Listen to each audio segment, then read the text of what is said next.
My name is Eric, and I've always been a skeptic. Ghost stories, urban legends, the supernatural. They were just fodder for entertainment, nothing more. That was until the hurricane hit our small coastal town and I received a phone call that turned my world upside down. The hurricane was predicted to be a monster, and it lived up to its reputation. As it made landfall, the wind howled like a banshee, and the rain lashed against the windows with a fury that seemed almost personal. I was alone in my house, a modest two-story building that had been in my family for generations.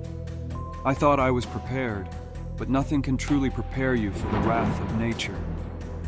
It was during the height of the storm, as I sat in my living room watching the trees bend and sway in the violent wind, that my phone rang.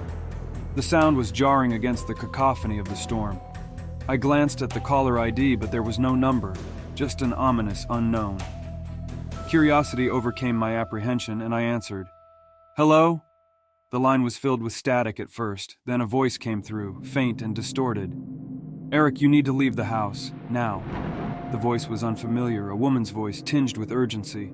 I was taken aback, my mind racing. Was this some kind of prank? "There's no time," the voice insisted. "You're in danger. Please, you have to trust me."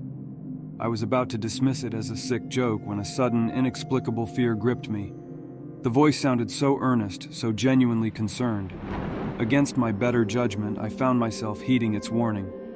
I grabbed a flashlight and my jacket, and as I opened the front door, the wind nearly tore it from my hands. The storm was a living thing, a maelstrom of chaos and destruction. I hesitated, the rational part of my brain screaming that this was madness. But then the house shuddered, a groan of timber and brick that sounded like a death knell.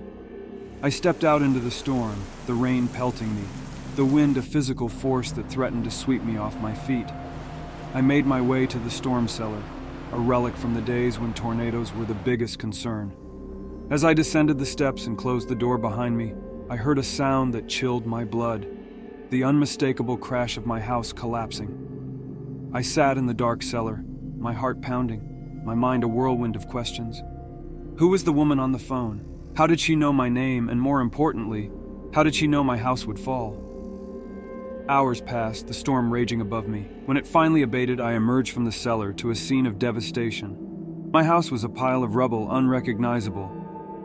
If I had stayed, I found my phone among the debris and checked the call log, but there was no record of the call. It was as if it had never happened. In the days that followed, as I tried to piece my life back together, the phone call haunted me. I asked around, but no one knew anything. The phone company had no record of the call, and my attempts to trace it led nowhere. It was a mystery, a phantom call that had saved my life. I couldn't shake the feeling that there was something otherworldly about it. The rational part of me rejected the notion, but the experience had shaken my skepticism. I found myself researching local legends, delving into the town's history, looking for any clue that might explain the call. That's when I stumbled upon the story of Abigail Wentworth. She had lived in my house over a century ago, a reclusive woman rumored to have the gift of foresight. The townsfolk had shunned her, whispering of witchcraft. She died in a hurricane, much like the one that had just ravaged our town, her warnings about the storm ignored. The pieces clicked into place, forming a picture that was as unbelievable as it was chilling. Had Abigail's spirit reached out across the veil of time to warn me? Was her gift of foresight her way of atoning for the past, for the lives lost because her warnings went unheeded? I visited the ruins of my house often, drawn by a sense of connection to Abigail. I would sit among the debris, pondering the mystery of the call. Sometimes I thought I could feel her presence, a whisper of a bygone era. The experience changed me. I could no longer dismiss the unexplainable with a wave of my hand. I had been touched by something beyond the realm of understanding, saved by a voice from the past. I eventually moved away, but the memory of that night, of the voice on the phone, stayed with me. I became a collector of stories, of unexplained phenomena, a seeker of truths that lay hidden in the shadows. Sometimes on stormy nights, I would sit by my window and listen to the wind, half expecting my phone to ring, half hoping to hear Abigail's voice again. But it never did. Her warning had been a one-time gift, a moment of connection between the past and the present. And so, I tell this story, not as proof of the supernatural, but as a testament to the mysteries that surround us, the mysteries that defy explanation. In a world where the impossible can become possible, who's to say what's real and what's not? The last call from Abigail Wentworth remains a mystery, a whisper from the past that saved my life. And in the end, perhaps some mysteries are better left unsolved, left as stories to be told in the flickering light of a fire, while the wind howls outside, a reminder of the forces that lie just beyond our understanding. My name is Thomas, and I've always had a fascination with the sea. It's a world unto itself, full of mysteries and wonders. But aboard the SS Orion, a cargo ship making its way through the heart of a brewing hurricane, I discovered a mystery so dark, so unfathomable, it haunts my dreams to this day. I signed on as a deckhand, eager for adventure and the salty air of the sea. The SS Orion was an old vessel, her steel bones creaking with every wave, her history etched in every rusted rivet. The crew was a motley bunch, each man a story of his own, but it was the captain who held my attention. Captain Marlowe was a man of the sea, his eyes as deep and fathomless as the ocean itself. As we sailed into the heart of the storm, the mood aboard the Orion grew tense.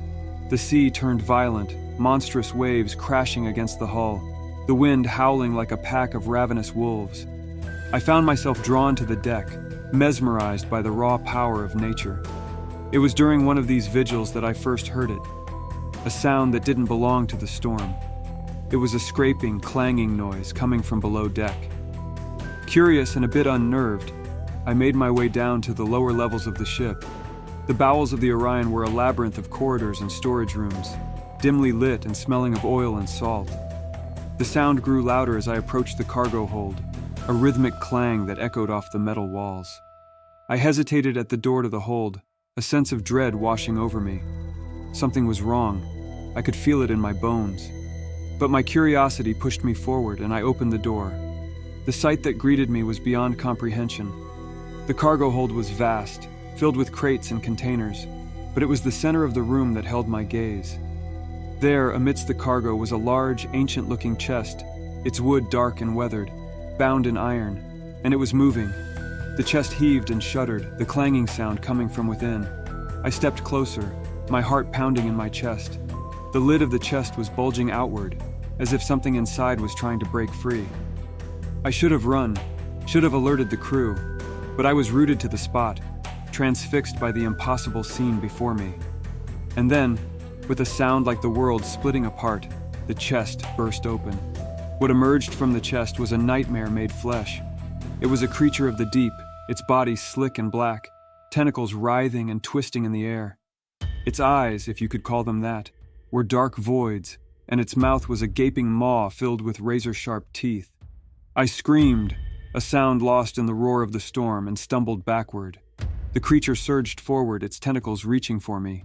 I turned and ran, my only thought to escape the horror that had been unleashed. I burst onto the deck, the rain and wind a welcome respite from the terror below. I found Captain Marlowe at the helm, his face a mask of concentration as he battled the storm. "Captain!" I shouted, my voice barely audible over the storm. "There's something in the cargo hold!" He turned to me, his eyes narrowing. "What did you see?" I told him, my words tumbling out in a rush of fear and disbelief. The captain listened, his expression unreadable. When I finished, he nodded, a grim set to his jaw. "I knew this day would come," he said, his voice a low rumble. "That chest, it's cursed. It's been with the Orion since her maiden voyage, a dark legacy passed down through the years." He turned back to the helm, his hands gripping the wheel with white-knuckled intensity. "We have to contain it, send it back to the depths where it belongs." The rest of the night was a blur of chaos and fear. The crew, led by Captain Marlowe, fought to subdue the creature, to force it back into the chest from which it had emerged. It was a battle of wills, man against monster, the storm raging around us as if to mirror our own turmoil. I joined in the fight, driven by a primal fear and a desperate desire to survive. The creature was relentless, its strength seemingly inexhaustible. But under the captain's unwavering command, we began to gain the upper hand. Finally, after what seemed like an eternity, we managed to drive the creature back into the chest. The captain slammed the lid shut, locking the iron clasps with a finality that echoed in the now silent cargo hold. Exhausted, we emerged onto the deck, the storm beginning to abate, the first light of dawn breaking on the horizon. The sea, once a churning maelstrom, was calming, as if appeased by our victory.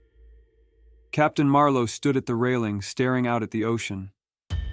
"We'll drop the chest into the Marianas Trench," he said, his voice heavy with a burden I could only begin to comprehend. "It's the only way to ensure that the creature never surfaces again." As we sailed towards the trench, the crew was silent, each man lost in his thoughts.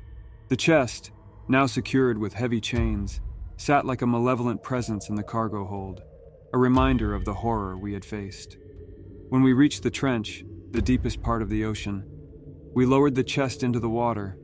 I watched as it sank, disappearing into the dark depths, taking its secrets with it. The journey back to port was uneventful, but the shadow of what had happened hung over us. The crew spoke little, and Captain Marlowe was a withdrawn figure, his eyes forever scanning the horizon. When we finally docked, I left the SS Orion with no intention of returning. The sea, once a source of wonder and adventure, now held a darkness that I couldn't shake. I still dream of that night, of the creature in the cargo hold and the storm that raged above us. I wonder about the chest, now lying in the deepest part of the ocean, and the creature it contains. And I think of Captain Marlowe, a man who carried the weight of a dark legacy. The depths below hold mysteries beyond our understanding, secrets that are best left undiscovered. And as for me, I've learned that some adventures come with a price, a glimpse into a world that is better left unexplored.